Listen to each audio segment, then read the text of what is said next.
Assalamualaikum warahmatullahi wabarakatuh. Teman-teman, hari ini kita akan melanjutkan diskusi mengenai mata kuliah komunikasi multikultur. Namun mari sebelum kita mulai pembelajarannya diawali dulu dengan membaca doa mau belajar bersama-sama. A'udzubillahi minasyaitonirrajim. Bismillahirrahmanirrahim. Raditu billahi rabba wa bil islami dina wa bi Muhammadin nabiyya wa rasulah. Rabbi zidni ilma warzuqni fahma. Amin.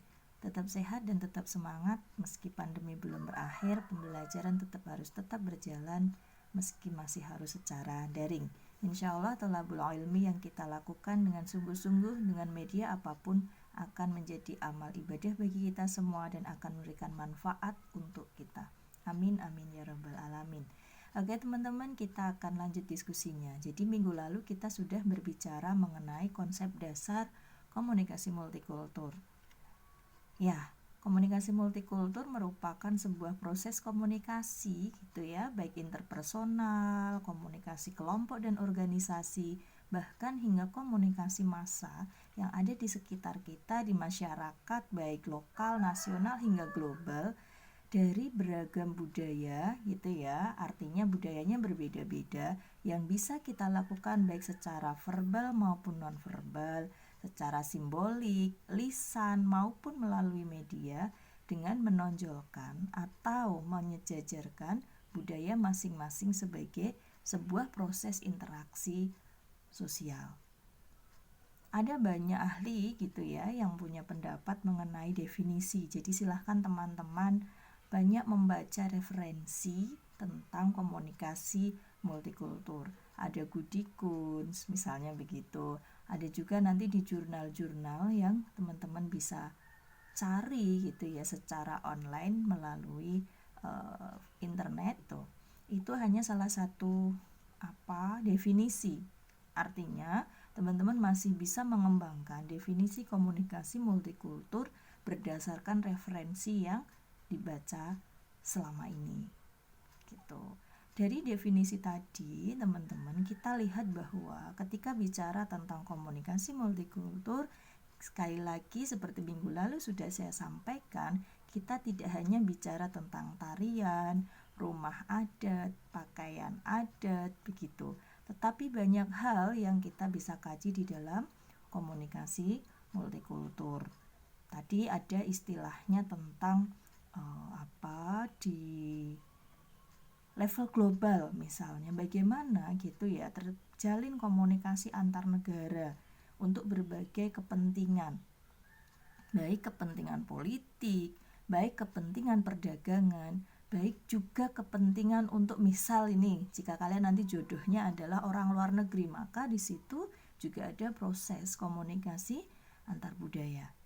Sehingga teman-teman, saya hanya ingin menegaskan bahwa gitu ya, komunikasi multikultur ansih bukan hanya bicara tentang simbol-simbol gitu, tetapi banyak hal yang kita akan diskusikan di dalam komunikasi multikultur. Termasuk nanti misalnya berkaitan dengan sistem keorganisasian yang ada antara organisasi, misal kalian mengikuti organisasi Karang Taruna begitu ya di Lombok dengan mungkin organisasi Karang Taruna di Jogja, itu sangat mungkin komunikasinya itu berbeda walaupun sama-sama nama organisasinya adalah Karang Taruna.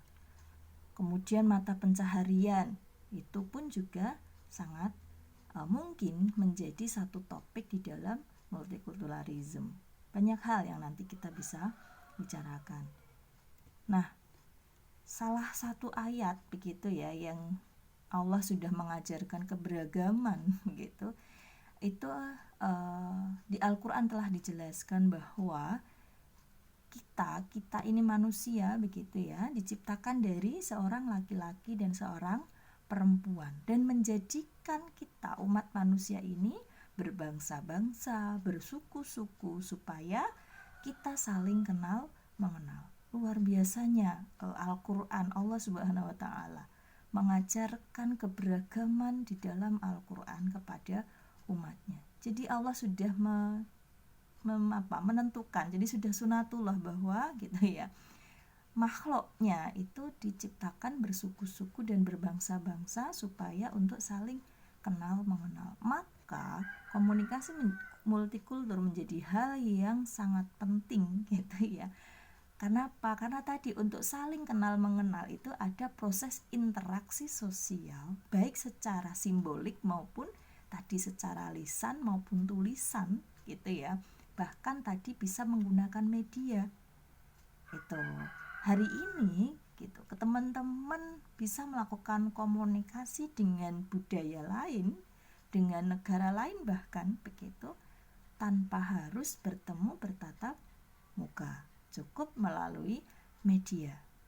Itu. Jadi teman-teman, ternyata multikulturalisme itu sudah diajarkan Allah Subhanahu wa taala. Maka kita sebagai umatnya itu mestinya menjaga keberagaman ini menjadi kekuatan untuk kemudian kita maju ke depan. Namanya maju juga ke depan gitu ya. Artinya keberagaman yang ada di sekitar kita itu tidak kemudian menjadikan kita merasa sebagai orang yang paling bagus atau sebaliknya sebagai suku yang paling kurang baik di antara yang lain. Kenapa? Karena pada dasarnya keberagaman itu adalah sesuatu yang menjadi kekuatan di mana antar suku, antar bangsa gitu, itu diperintahkan Allah untuk saling mengenal. Ya, jadi itu konsep dasarnya. Jadi teman-teman sekali lagi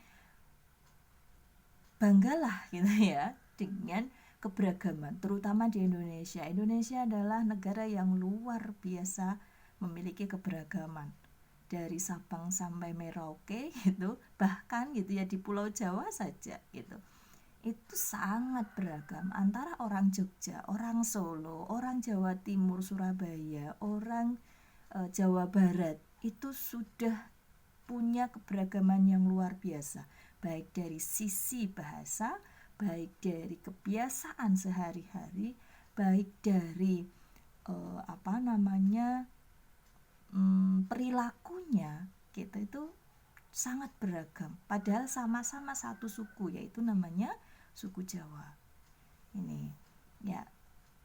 Kemudian teman-teman, pernah nggak sih teman-teman itu merasa karena kalian termasuk masih baru sebagai mahasiswa, pernah nggak merasa gitu menjadi orang yang asing begitu di sebuah kelompok baru? Kayak contoh yang paling dekat dengan kalian adalah kelompok kelas gitu, walaupun kalian belum pernah bertatap muka secara langsung. Pernah nggak merasakan itu, bahwa saya kok kayak asing ya di komunitas ini gitu, kelompok ini, saya kok beda ya dengan yang lain gitu. Atau sebaliknya kalian merasa misalnya sedang diskusi di WAG atau di forum yang lain begitu, menggunakan media yang lain, kalian merasa orang ini kok bahasanya nggak enak ya gitu. Pernah nggak merasa seperti itu? Oke, jika pernah, apa yang dilakukan? Apakah kemudian menarik diri ketika tidak sesuai gitu? Ya, oke.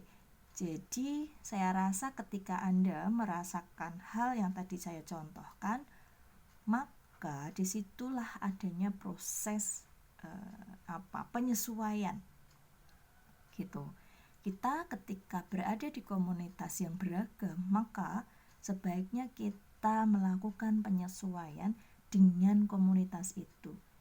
Tidak sebaliknya kita memaksakan komunitas untuk menyesuaikan dengan diri kita. Kenapa demikian? Karena kelompok atau komunitas di mana kita berada dan kita tuh baru dan di situ banyak budayanya, itu kalau kita tidak bisa menyesuaikan, maka sangat mungkin kita akan menjadi silent group kalau di mata kuliah semester 1 dulu. Semoga masih ingat apa itu silent group. Bahkan sampai akhirnya harus menarik diri keluar dari kelompok atau komunitasnya. Gitu. Tadi maka sebaiknya kita adalah menyesuaikan dengan apa yang ada di komunitas. Kita tidak bisa menonjolkan, mempertahankan bahwa budaya kita itu yang paling baik, perilaku kita itu yang paling benar, bahasa kita itu yang paling sopan. Tidak bisa. Tapi apa yang ada di kelompok itulah yang akan menjadi norma baru, sangat mungkin akan menjadi norma baru yang kemudian akan diikuti oleh semua anggota kelompoknya. Dan di situ adalah proses komunikasi antar budaya terjadi. Gitu. Ketika antar budaya ada kontak gitu ya, antara Lombok, antara Madura, kemudian dengan Sulawesi itu, maka gitu kontak personal ini masing-masing membawa latar belakang budaya yang berbeda-beda. Orang Jawa misalnya itu membawa latar belakangnya adalah budaya Jawanya, terutama Jogja misalnya, adalah budaya berbicaranya itu pelan begitu ya, intonasinya ya tidak terlalu tinggi begitu. Tetapi akan beda ketika mungkin teman-teman nanti bertemu dengan dari Jawa yang lain, misalnya contohnya adalah Madura gitu. Orang Madura terbiasa dengan intonasi yang lebih tinggi, itu hal yang biasa di sana begitu. Nah, kalau ini tidak sama-sama dimengerti, maka bisa terjadi mispersepsi, dikira gitu ya, ketika orang Madura berbicara dengan nada seperti itu dikira marah oleh orang Jogja misal, padahal tidak. Kenapa? Karena orang Madura memang kesehariannya berbicaranya seperti itu hal biasa bagi mereka. Nah, hal-hal seperti ini yang perlu kemudian dipahami benar oleh kita sebagai masyarakat multikultur gitu. Selain tadi bicara tentang bahasa, adalah kebiasaan atau perilaku.